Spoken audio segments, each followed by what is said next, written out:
নমস্কার বন্ধুরা, রায় kitchen and গার্ডেনিংয়ে আপনাদের সকলকে স্বাগত। বন্ধুরা, আজকে আমি টাইম ফুল নিয়ে এসেছি। আর এই টাইম ফুল গাছ আমরা বাড়িতে খুব সহজ পদ্ধতিতে 5টি ভাবে আমরা কিভাবে চারা তৈরি করতে পারবো এবং কালারিং ফুল আমরা তৈরি করতে পারবো বাড়িতে, সব আজকে আমি এই ভিডিওতে আপনাদের দেখাবো। আপনাদের সকলকে স্বাগত আমার এই ভিডিওটি দেখার জন্য। প্রথম প্রক্রিয়াটি আমি দেখাচ্ছি ফুল থেকে আপনারা কিভাবে চারা তৈরি করবেন। এই যে দেখুন, ফুলগুলো যখন আমি এখানে কেটে রেখেছি, একটু সামান্য ডাল কিন্তু আপনাদের নিতে হবে। এই ডালগুলো থাকলে তবেই সেখান থেকে কিন্তু নতুন চারা বার হবে। এই ফুলগুলোকে আমি বসিয়ে দিচ্ছি, একেবারে নর্মাল মাটিতেই আপনারা বসিয়ে দেবেন। বসিয়ে দেওয়ার পর একটু লক্ষ্য রাখবেন যেন যেখানে রাখবেন যেন রোদ পায় না, কেননা এই গাছগুলো ভীষণই নরম গাছ। আর আমরা এগুলো ফুল থেকে চারা তৈরি করছি, যদি রোদ পায় তাহলে কিন্তু শুকিয়ে যাবে গাছগুলো। তার জন্য আপনারা একটু ছাওয়াযুক্ত জায়গায় রাখবেন। আর জলটাও খুব বেশি দেওয়া যাবে না। যখনই দেখবেন মাটিটা শুকিয়ে গেছে তখন সামান্য জল ছড়িয়ে দেবেন। এইভাবে রেখে দেওয়ার পর 10 দিন পরই দেখবেন এই সমস্ত ফুল থেকে ছোট্ট ছোট্ট নতুন গাছ তৈরি হয়ে যাবে।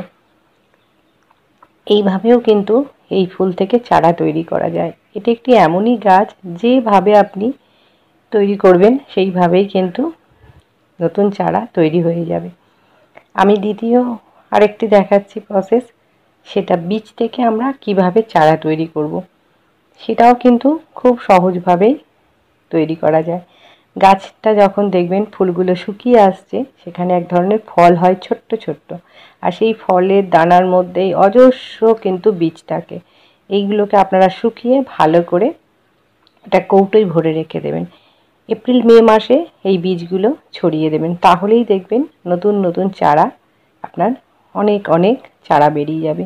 আর কেনার কোনো প্রয়োজন পড়বে না। একবার যদি এই গাছ আপনি কিনে নিয়ে আসেন, আপনি কিন্তু বাড়িতেই অনেক অনেক চারা তৈরি করতে পারবেন।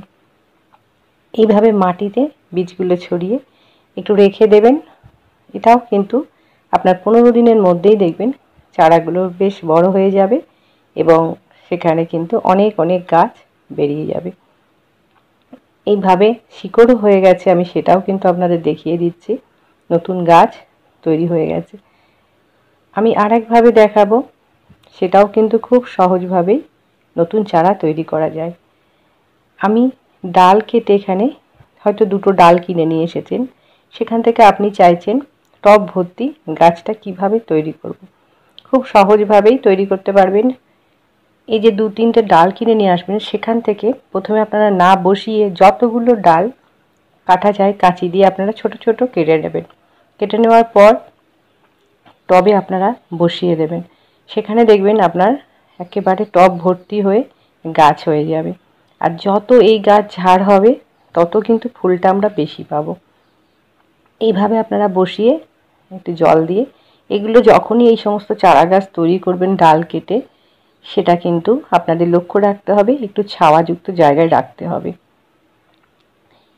এই যে দেখুন কত সুন্দর হয়ে সে কিন্তু চারা তৈরি হয়ে গেছে, শিকড় বা বেরিয়ে গেছে, সেই শিকড়ও আমি দেখিয়ে দিচ্ছি। এই গাছ আমরা কিন্তু খুব সহজভাবেই আমরা অনেক অনেক চারা তৈরি করতে পারি বাড়িতে। আমি একটা ডালে আরেক রকম প্রসেস দেখাচ্ছি বন্ধুরা, সেটা আপনারা বাড়িতে তৈরি করবেন, দেখতেও কিন্তু খুব সুন্দর লাগবে। একটা ডালে 3 থেকে 4 রকম ফুল আপনারা কিভাবে করবেন। আমি এখানে একটা ব্লেড এবং একটা স্ক্রু সাহায্যে আমি এখানে এই ডালগুলোকে এইভাবে বসিয়ে দিয়েছি। এটাও কিন্তু আপনার 15 থেকে 20 দিনের মধ্যে দেখবেন এখান থেকে নতুন নতুন চারা তৈরি হয়ে যাবে। আর যখন একটা ডালে এইভাবে ফুলগুলো ফুটবে তখন কিন্তু দেখতেও সুন্দর লাগবে।